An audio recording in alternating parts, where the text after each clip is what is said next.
네, 오늘 이 거룩의 실제의 부분 탐욕과 자족이라고 하는 부분으로 같이 묵상을 하겠습니다.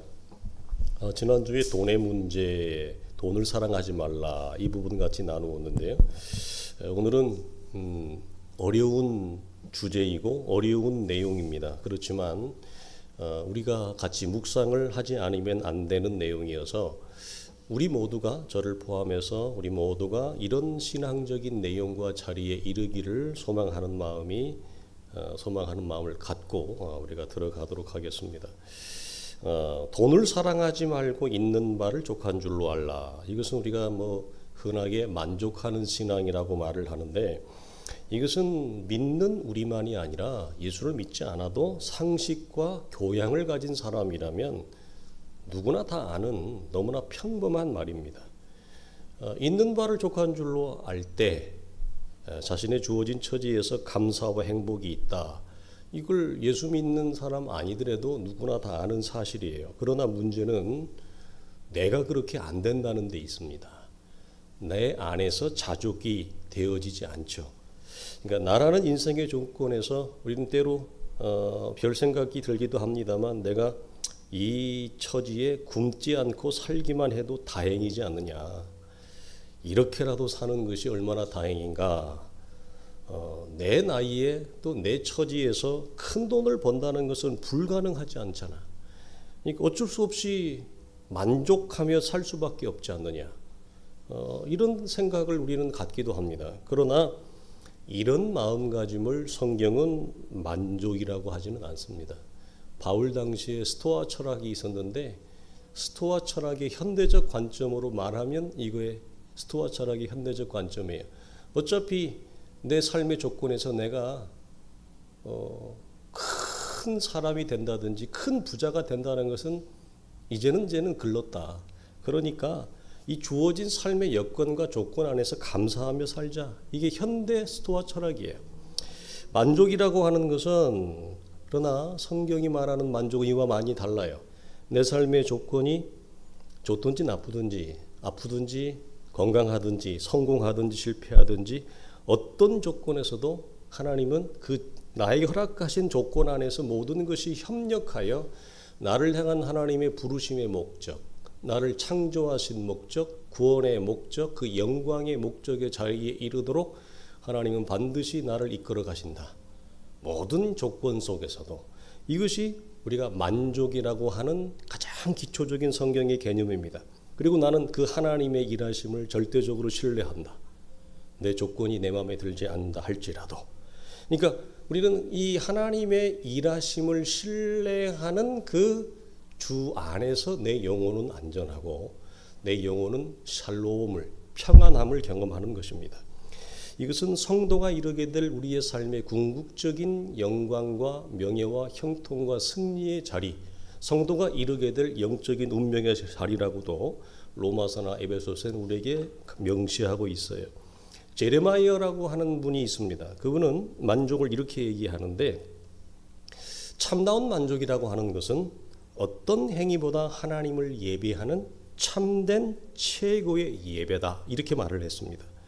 그러나 우리 안에 만족이 사라질 때, 만족을 잃어버릴 때는 아무리 화려하고 장엄한 예배의 의식 속에서도 참된 예배자로 하나님을 예배하거나 하나님께 기도하거나 하나님께 찬송을 올리거나 심지어 봉헌하는 봉헌조차도 할 수 없다, 이렇게 얘기를 했습니다.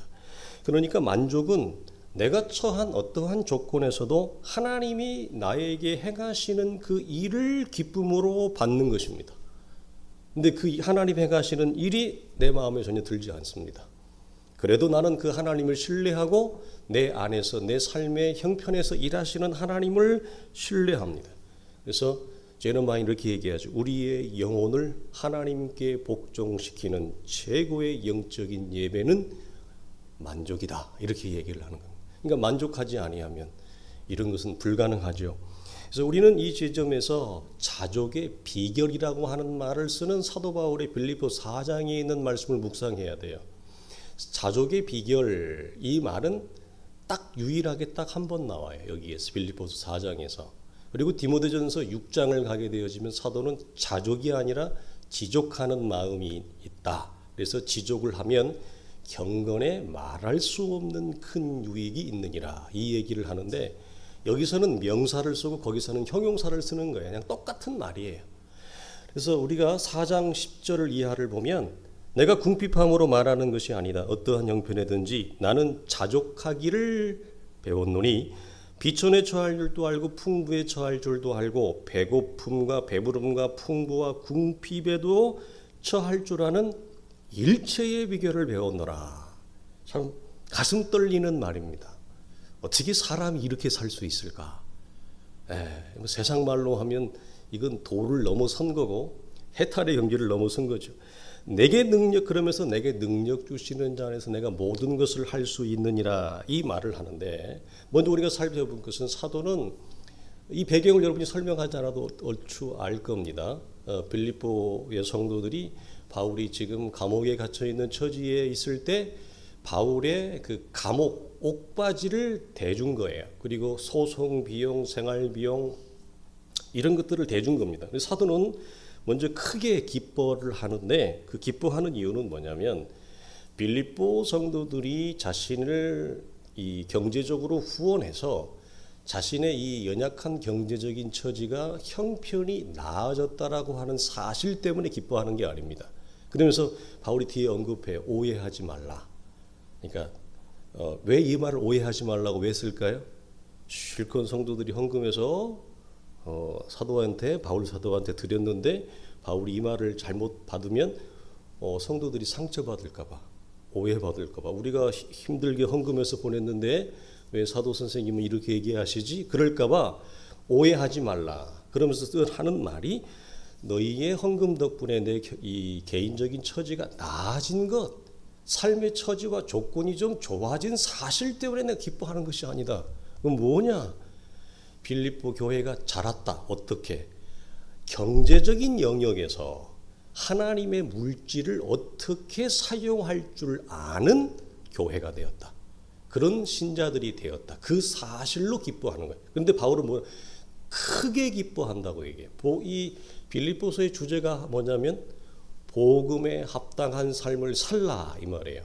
그런데 우리 지난주에 나누었죠. 죄와 사망의 권세에서 구원받은 것이 우리는 지극히 작은 영적인 영역에서만 그것을 접목하지 내가 살아가는 모든 삶의 형편으로 펼쳐대지를 끄집어 당기지를 못하더라. 그래서 복음에 합당한 삶이라고 하는 것은 말로만 구호로 외칠 것이 아니라 사람들이 가장 민감하게 여기는 어느 시대든지 그 물질의 영역, 경제적인 영역에서 복음에 합당한 게 물질을 사용할 줄 아는 교회가 된 것, 그 신자가 된 것에 대하여 바울은 내가 너희를 크게 기뻐한다. 그러나 오해하지 말라. 이 얘기를 더 한 겁니다. 그러니까 나는 어떠한 형편이든지 본문으로 들어가면 배웠다. 나는 배웠다라고 하는 말을 먼저 쓰는데 자족하기를 배웠다. 그러면서 이 자족의 비결에 대해서 3번 연속 강조해 반복한단 말이에요. 우리가 나누었어요. 어떤 말씀의 문장에서 특정한 단어, 특정한 상황을 2번 반복하는 것은 그냥 일반적인 강조예요. 그러나 3번 한 구절에서 한 문맥에서 어떤 단어나 상황을 3번 반복한다는 것은 절대적이다 그랬습니다. 그러면 이 본문에서 자족에 대해서 3번 강조한다는 말은 무슨 말이에요? 믿음의 여정에서 성도에게 있어서의 자족이 주는 그 가치는 절대적이다. 이거 지난주에 나누었죠. 자족의 비결을 우리가 하나님 앞에 배우면 게임 아웃입니다.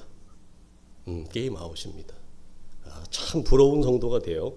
여기서 사도는 우리는 나는 배웠다 자족을 이렇게 해석을 해요. 그래서 에고 아우타르게스 에마돈이라고 하는 단어를 쓰는데 이 아우타르게스가 자족이고 배웠다가 에마돈이에요. 나는 배웠다.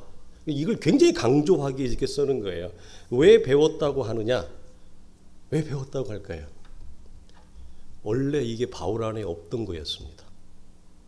사람 안에는 자족할 수 있는 자산과 조건이 없습니다.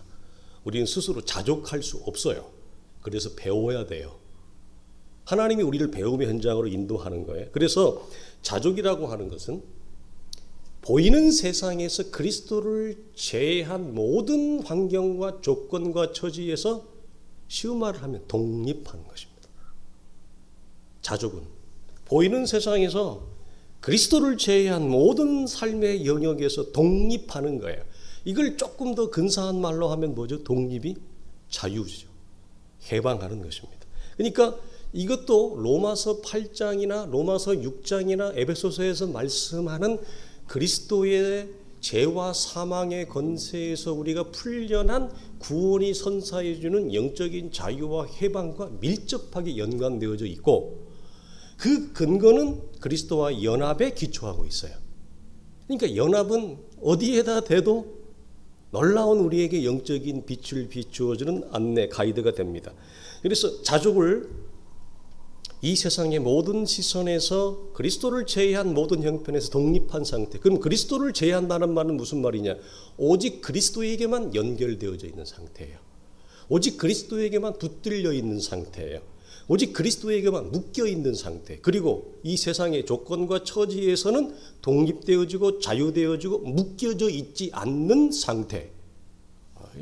굉장히 어렵죠. 굉장히 어렵습니다. 좀 쉬운 얘기로 하면, 우리가 익숙한 표현으로 하면, 자족은 시선입니다. 하나님에 대한 시선입니다. 그리고 하나님에 대한 관계입니다. 그래서 하나님이라는 존재의 시선이 열어진 것, 그 열어진 상태, 그러나 그것으로 족한 것이 아니라 더 깊어진 시선으로 나아갈 때 우리는 보이는 세상에 속한 조건과 형편에서 비로소 독립하게 됩니다. 자유하게 되어진다는 거죠.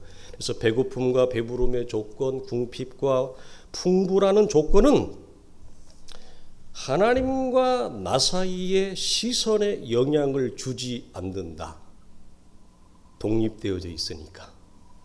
오직 하나님에게만 연결되어져 있고 하나님에게만 묶여져 있으니까 하나님과 나와의 내면적 관계에도 영향을 미치지 못한다. 주지도 받지도 못한다. 이 세상의 조건에서. 대단한 말이죠. 대단한 내용입니다. 이것을 성경은 그리스도 안에 자족이라고 말을 합니다. 자, 왜냐하면 어떤 상황에서도 하나님은, 바울이 이제 이걸 자기가 다 겪어가지고 고백을 하는 거예요. 봤더니 하나님은 하나님의 일을 다 하더라는 거예요. 어떤 상황에서도. 이 놀라운, 그래서 바울은 배웠다는 거예요. 특별히 여기에 비밀이 있는데, 그것은 풍부할 때보다 도리어 궁핍할 때, 인생이 형통하고 성공할 때보다 실패와 좌절할 때 하나님의 일하심은 내 생각과 다르게 더 크게 나타나시더라는 거예요. 더 크게 일하더라는 거예요. 이것은 우리가 로마서 6장에 죄가 있는 곳에 하나님의 은혜가 더하니라 라고 하는 원리와 같습니다. 그럼 왜 죄가 있는 곳에 더 큰 은혜가 임하느냐? 하나님은 역전시켜야 되기 때문에 그래요. 당신이 창조하신 존재, 창조하신 세계가 더 이상 계속해서 죄가, 악이 가속돼서 파괴되어지고 망가지도록 내어버릴 수가 없잖아요. 그러니까 하나님은 파괴된 인생, 죄가 있는 인생, 실패와 좌절 속에서 하나님의 은혜의 역사는 더 크게 일어나더라. 이게 이제 바울이 보고 배운 거예요. 자, 그러면 바울은 이런 시선을 어떻게 배웠느냐? 바울이 옛날 이런 사람 아니었잖아요. 그 시선이 하나님을 바라보는 시선이 아니라 오히려 사람을 죽이는 살기와 같은 시선을 가졌어요. 다메섹에서 첫 시선이 열리잖아요. 바울은 눈을 뜨자마자, 아나니아를 통해서 눈을 뜨자마자 바로 한 일이 뭐였냐면 그냥 복음을 바로 전해요. 이게 굉장히 저랑 많이 비슷한데, 제가 예수 믿고 나서 뭐 교회를 다닌 적이 없잖아요, 제가. 근데 바로 복음을 전했어요. 만나는 사람마다 똑같아요. 이 전할 수밖에 없어요. 바울이 그러잖아요. 내가 복음을 전하지 않으면 내게 화가 임할 것이다. 그 복음의 강력한 압박, 성령의 강력한 무게가 내 입을 열어 복음을 전하지 않으면 안 될 상황으로 가요. 그래서 바로 복음을 전합니다. 나 두드러 맞죠. 밖으로 나가고, 그리고 루스드라 성에서 돌에 맞아가지고 죽은 줄 알았다가 성 밖으로 나가는데 다시 깨어나서 살아나고 제자들이 데리고 가고, 바울과 실라가 함께 복음을 전하다가 감옥에 들어가서 찬송할 때 옥이 열려지고, 그리고 유라굴라라고 하는 강풍 속에서도 하나님이 죽을 것 같은 살 소망이 끊어진 그곳에서도 하나님이 자기를 살아나게 하시고 역전시키고 그 상황과 조건이 아무런 소망이 없는 그 상황에서도 하나님은 기가 막히게 바울을 부르신 목적을 이루어내더라는 거예요. 그 기가 막힌 상황에서 간수가 예수를 믿고 간수장이 예수를 믿고 온 집이 예수를 믿는 이런 역사들을 쭉 그가 온몸으로 겪습니다. 사도는 고린도전서 1장에서 이렇게 해요. 우리가 아시아에서 당한 환난을 너희가 모르기를 원하지 아니한다.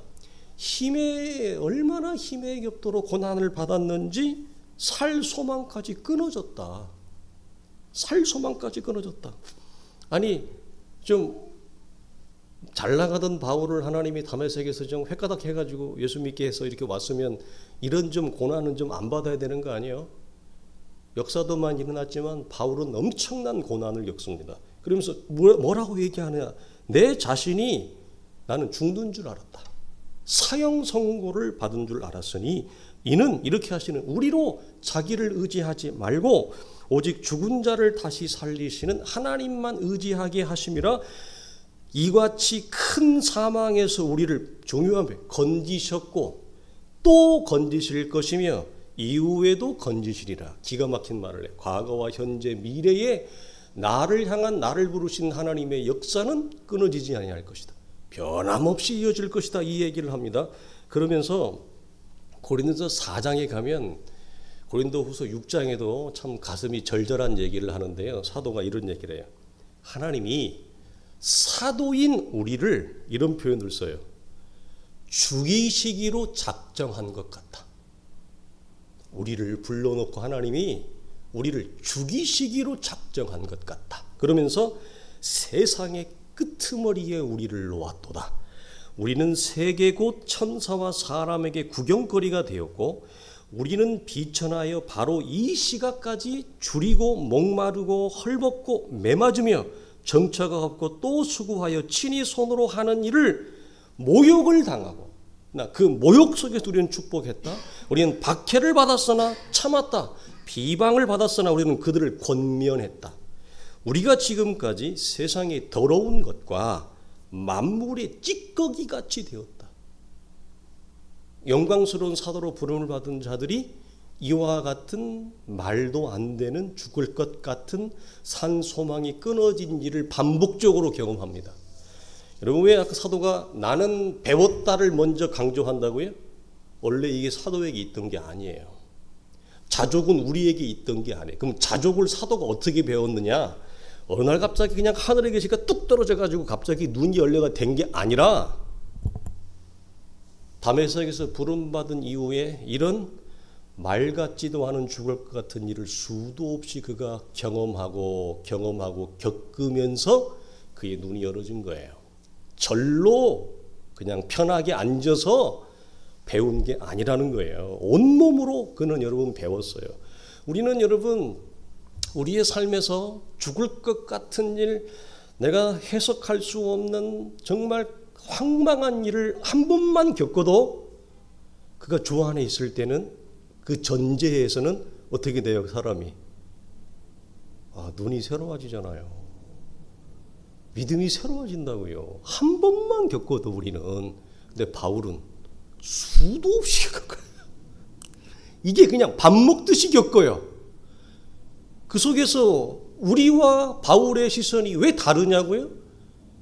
우리는 평생 한 번만 겪어도 교회를 떠날 것 같은 그런 고난을 바울은 그냥 매일 겪는 거예요. 복음을 전하면서.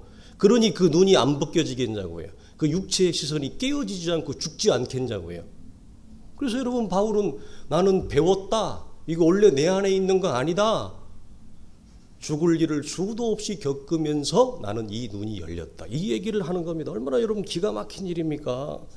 여러분 이 지점에 우리가 주목할 만한 사실은 사도가 겪은 일을 보면 다 하나같이 형통한 일이 아니라 하나같이 기막힌 일을 겪어요. 그 속에서 시선이 열립니다.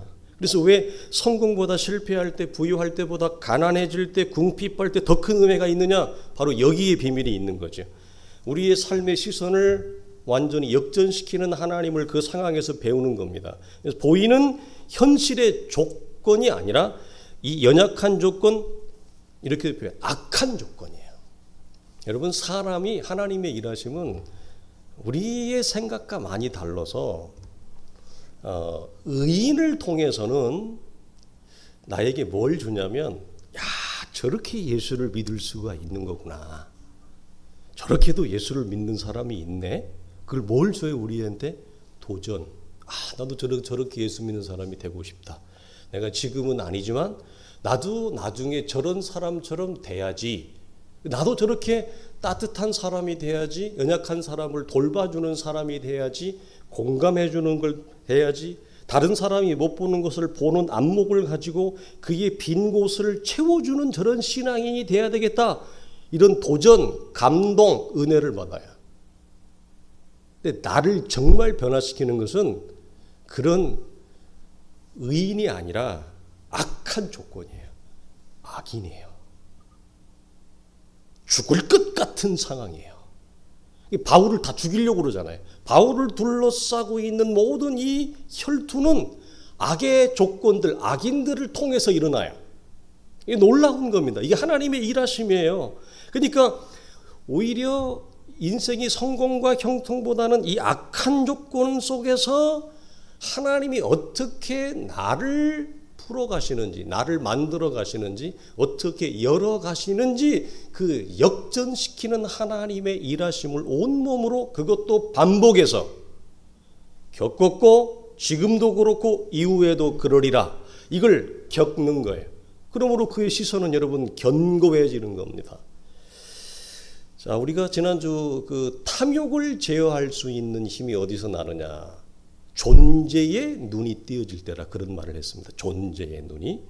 그래서 키아누 브리스가 예수 믿는 사람은 아니지만 일반적인 영역에서 어떻게 그가 탐욕을 놓고 그 위에 서는 자가 됐느냐? 일반적인 영역이지만 자기 딸을 잃어버리고 자기 아내를 잃어버린 이후에 사람이라고 하는 존재의 눈이 열릴 때 그게 가능해져요. 이미 세상을 떠났지만.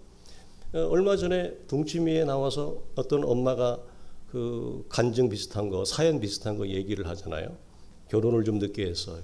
아이를 낳은 아이가 안 생겨서 우리가 많이 하는 시험관을 했는데 대부분 시험관 하면 뭐 이렇게 쌍태가 되잖아요.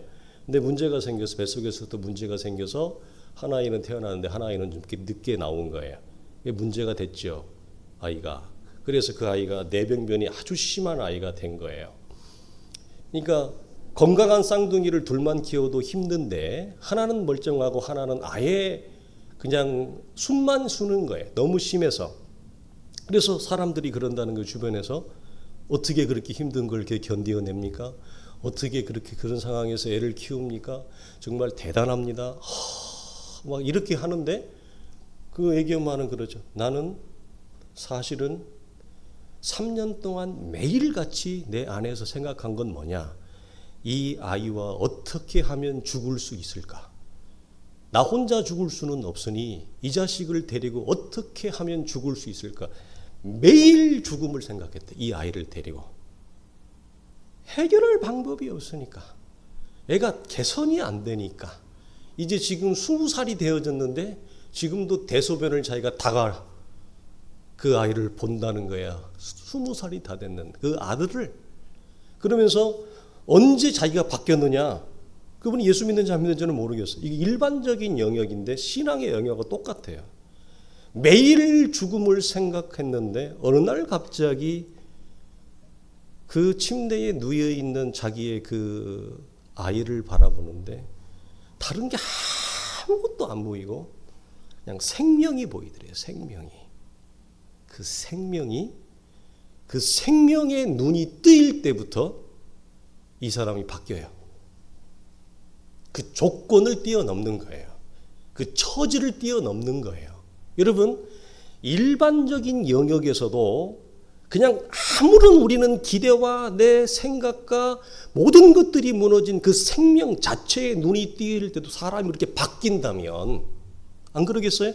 하나님과 우리의 관계에서 하나님이라는 그 위대하고 광대하신 분의 그 존재의 눈이 뜨이면 안 바뀌겠어요? 바뀌죠.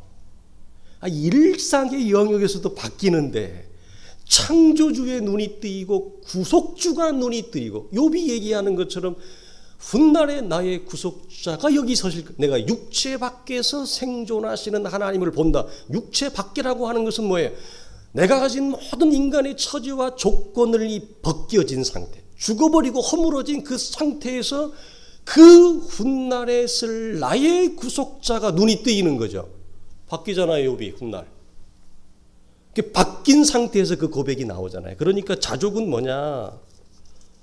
하나님에 대한 이 뜨거운 존재에 대한 시선이 열리고 기가 막힐 웅덩이와 말 같지도 않은 일을 그것도 반복해서 수없이 겪으면서 그 존재에 대한 시선이 깊어질 때 우리는 비로소 나를 둘러싸고 있는 모든 조건에서 자유해져요. 그러니까 지난주 주일 낮예배 때 그 예수의 심판과 신문의 상태는 딱 이거거든. 진공 상태거든. 진공 상태예요. 하나님의 진리 소리밖에 안 들리는 그 진공 상태. 그러니까 그 소리가 들리는 거예요. 나를 둘러싼 모든 인간적인 살 소망이 끊어져 버린 그 진공 상태가 되어져야 돼. 이것이 바울이 우리에게 선사해 주는, 여러분, 하나님의 자녀에게 우리가 배워야 되는 놀라운, 여러분, 자족이고 만족입니다. 그러니까 어떤 조건에서도 하나님은 뭐죠? 나를 부르신 그 이유와 목적을 성취해 가는 거예요. 그러니까 그러므로 바울이 이렇게 얘기해. 뒤에 보면 그 어떤 형편에서든지 나는 내 주 예수 그리스도 안에서 나를 부르신 일을 한다. 이 얘기를, 모든 일을 감당한다. 이게 굉장히 오순절 순복음교회가 좋아하는 구절인데, 이 어떤 형편이라고 하는 말은 무슨 말이냐면 이런 거예요. en hous aim이라고 하는 단어를 쓰는데 이거예요. 나는 어떤 조건에서도 존재한다. 이 말이, 이 단어를 그대로 번역하면 감이 오세요? 어떤 형편에서든지 나는 그리스도 안에서 하나님이 나를 부르신 일을 한다. 이 말인데, 어떤 조건, 그 처지가 좋든지 나쁘든지 하나님은 나를 존재하게 하신대요. 무슨 말일까요? 하나님이 나를 부르신 목적, 바울을 부르신 목적, 그걸 절대로 실패하지 않는다는 거예요. 그 조건이 좋든지 나쁜지 나를 부르신 그 하나님이 나의 존재를 존재되게 하는 거예요. 반면에 하나님은 그 조건에서도 하나님의 하나님 되심을 중지하지 않고, 나는 반면에 나를 부르신 하나님 앞에 나의 나 되심의 존재가 드러나는 거예요. 이 양자의 존재가 서로 만나는 거예요. 그러므로 나는, 바울이 뭐라고? 그러므로 나는 어떤 형편에서도 나를 나되게 하시는 나의 일을 한다. 이 말입니다. 그러므로 나는 조건에 연연하지 않는다. 조건은 그냥 조건일 뿐이다. 이 말을 하는 겁니다. 조건이 하나님의 일하심을 멈추게 하지 못한다. 무슨 말이에요? 하나님이 나를 부르신 나의 존재됨을 멈추게 하지 못한다. 도리어 반대라는 거죠. 이 말을 하는 겁니다. 그래서 내가 모든 것을 할 수 있다라고 하는 이 판타이스코라고 하는 말을 쓰는데, 오늘은 그냥 헬라어를 좀 이렇게 씁니다. 이게 되게 중요한 표현이에요. 여기 판타라고 하는 말은 문자적으로 얘기하면 모든 것이라고 하는 말이 돼요. 그래서 오순절 순복음교회는 이걸 굉장히 그 승리의 구절로 갖다 놓고, 모든 영역에서 그리스도인은 반드시 승리해야 된다. 승리의 비결의 구절로 가져오는데, 이 말은 그 말이 아닙니다. 이 판타이스코라고 하는 말은, 바울이 여기서 강조하는 것은 뭐냐면, 우리는 모든 것이 풍족하고 할 만한 조건이 되어져야만 내가 할 수 있다. 이 말을 쓰잖아요. 조건이 돼야 하죠. 조건이 안 되는데 어떻게 합니까? 상황이 되어야 하죠. 상황이 안 되는데 어떻게 하란 말입니까? 그러니까 우리는 항상 조건과 상황을 빗대어서 할 수 있다, 할 수 없다를 얘기해요. 그런데 바울이 여기서 말하는, 사도가 강조하는 건 뭐냐? 풍성한 조건을 얘기하는 게 아니에요. 내가 모든 것을 할 수 있다라고 하는 말은 내가 원하는 대로 삶이 풀리는 조건을 얘기하는 게 아니에요. 그 반대의 조건을 얘기하는 거예요. 그래서 강조하는 거예요. 오히려 연약하고 악한 조건, 처지와 상황과 형편이 안 되는 조건 속에서도 하나님은 나를 나되게 하셔서 나는 나의 일을 한다 이 말입니다. 얼마나 멋있는 말이에요. 얼마나 이런 감동적인 말인지 몰라요. 우리는 항상 좋은 언덕을 우리는 상상하고 기대를 하지만 그 언덕이 무너진 곳에서도 하나님은 나를 서게 하신다. 나를 나되게 하신다. 정말 여러분 얼마나 아름다운 말인지 모르겠습니다. 도리어 바울은 인간의 처지가 연약하면 연약할수록 가난할수록 하나님이 이렇게 하셨구나. 하나님의 열심과 하나님의 능력을 인정하지 않을 수 없는 상태로 우리를 이끈다는 거예요. 그 이유는 왜 그럴까요? 바울이 자주 쓰는 말이 있습니다. 그는 하나님의 은혜 앞에서 어떤 육체도 자랑하지 못하게 하려 함이라. 우리의 가난한 조건에서 하나님의 일하심과 능력이 더 크게 부각되어지는 것을 내게 하며, 그래서 고린도후서 12장에 내 능력이 약한 데서 온전하여짐이라 이러므로 도리어 크게 기뻐함으로 나의 여러 약한 것들에 대하여 자랑하리니 이는 그리스도의 능력으로 내게 머물게 하려 함이라. 그러므로 내가 그리스도를 위하여 약한 것들과 능력과 궁핍과 핍박과 곤란을 기뻐하노니 이는 왜냐하면 내가 약할 그때에 곧 강함이기 때문이다. 즉 무슨 말이에요? 내가 약할 그때에 나를 부르신 나의 존재가 더 크게 나타난다. 나를 나되게 하신다. 이 얘기를 하는 것입니다. 그러므로 사랑하는 성도들이여, 사도가 말하는 자족은 우리 모두가 배워야 될 믿음의 경건과 믿음의 능력이에요. 이건 능력이에요, 여러분. 이건 이 땅에서 우리가 맛볼 수 있는 최고의 최선의 지고의 능력이에요. 경건은. 그러나 이거 배워야 돼요, 우리가. 그래서 나이에 상관없이 왜 그를 통해 하나님의 그 무엇이 드러나느냐? 그가 걸어온 삶을 보십시오. 편안하게 산 사람이 있는가? 그가 걸어온 삶을 보십시오. 태평하게 살아온 삶이 있는가? 조건이 좋은 자가, 바울이 고린도 교회에서 너희의 부르심을 보라. 너희의 부르심 중에 누가 조건이 좋은 자가 있느냐? 그 얘기를 하는 거예요.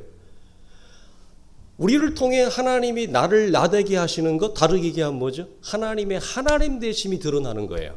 이건 같아요. 어떤 조건, 특별히 연약한 조건에서도 하나님이 나를 하나님의 자녀다운 왕의 자녀다운 신분과 능력과 품위와 명예를 드러내는 사람 보십시오. 그가 여러분 편하게 살아온 사람이 있는가? 예? 에브리띵 오케이로 살아온 사람이 없습니다. 미안하지만. 말 못할 기가 막힐 웅덩이와 수렁을 한 번도 아니고 두 번도 아니고 수없이 겪은 사람들이 많고 그것도 오래 겪은 자가 많습니다. 그러니까 우리는 내 삶의 어떤 조건과 처지가 슬픔이든지 답답함이든지 여러분 너무 그렇게 괴로워할 거 없어요. 그걸 너무 여러분 크게 고통과 내 안에 몸부림으로 여러분 그 몸살앓이를 할 거 없어요. 기억하셔야 돼요. 우리가 걸어가는 이 땅의 모든 공간은, 시간은 하나님을 떠나 타락되어지고 떨어진 이 세계와 존재는 모순의 시간과 모순의 공간과 세계예요. 언제 나에게 모순의 시간이, 모순의 공간이, 모순의 일이 나에게 손님처럼 게스트로 찾아올지 아무도 몰라요. 아무도 몰라요. 그걸 알아요, 우리가? 몰라요. 그러나 하나님은 바울이 이 말 같지도 않은 수없이 많은 모순적인 일을 겪은 그 모순 속에서 눈이 열리잖아요. 그 모순 속에서 눈이 열리는 거예요. 이 모순은 악한 조건이란 말이에요. 악조건이란 말이에요. 여기에서 눈이 열리는 거예요. 존재가 조건이 있어요. 딱 하나. 주 안에 그냥 서 있는, 버티는 거예요. 주 안에. 그래서 오늘 본문은 요한복음 15장에 나는 포도나무에 너희는 가지니 시편 1편에 그 말씀과도 똑같고 로마서 6장에 그리스도와 우리의 연합됨의 원리가 밑둥이에요. 그리스도 안에 있으면 돼요. 그리고 모든 삶의 모순을 나는 온 나의 삶으로 그걸 부둥켜 안고 뒹구는 거예요. 그러다 바울이 경험하는 내 시선을 새롭게 열고 역전시키는 그 시선과 관계가 열려요. 어떤 슬픔에서 평탄한 게 아니라 오히려 가난할 때, 망할 때, 실패하고 좌절하고 넘어질 때, 그때 그게 열리는 축복이 주어져요. 그 여러분 반드시 그 시선이 열립니다. 조건은 주 안에 있을 때. 그러면 우리는 사도가 배웠다, 내가 배웠다라고 하는 이 자족을 우리도 여러분 소유하게 되어지는 그날이 분명히 있을 것입니다. 우리 사랑하는 성도들이 이제는 이제 조금 연습이 되셨을 거예요. 무엇이 마지막으로 내 삶의 조건으로 바라보는 시선, 이 안경이 내 삶의 조건과 처지로 해석하는 안경, 내 삶의 조건과 처지로 바라보는 시선이 이제는 금이 가야 돼요. 깨야 돼요. 그리고 무엇으로? 말도 안 되는 상황과 조건, 악조건이지만 이 조건에 나를 세워놓으신 하나님의 일하심의 시선, 나를 부르신 그 하나님의 시선으로 정말 마음에 안 드는 이 조건을 해석하고 바라보는 그 영적인 안목과 안경이 우리 속에 주어져요. 이게 뭐예요? 이게 자족이에요. 자족이에요. 그러면 나를 둘러싸고 있는 수없이 많은 나를 넘어뜨리고 나를 반복적으로 나를 파괴했고 나를 반복적으로 무너뜨렸던 많은 일에서 설교의 앞부분에서 우리는 독립하게 됩니다. 독립적인 존재가 됩니다. 오직 그리스도와만 연결되어져 있고 그리스도에게만 묶여 있어서 이런 것들이 나에게 영향을 주지도 받지도 않는, 오직 그리스도로만 영향을 주고받는 이 충만한 상태. 그걸 꼭 우리가 죽어서만 천국 가서 경험하면 너무 배가 아프잖아요. 이 땅에서 우리가 예수 믿는 거 쉽지 않은데 이 땅에서부터 그걸 경험할 수 있다면 얼마나 아름답고 복되겠습니까? 우리 사랑하는 성도들이 주의 교회가 이런 은혜로 경험하는 그 시선이 열리기를 주의 이름으로 축원합니다.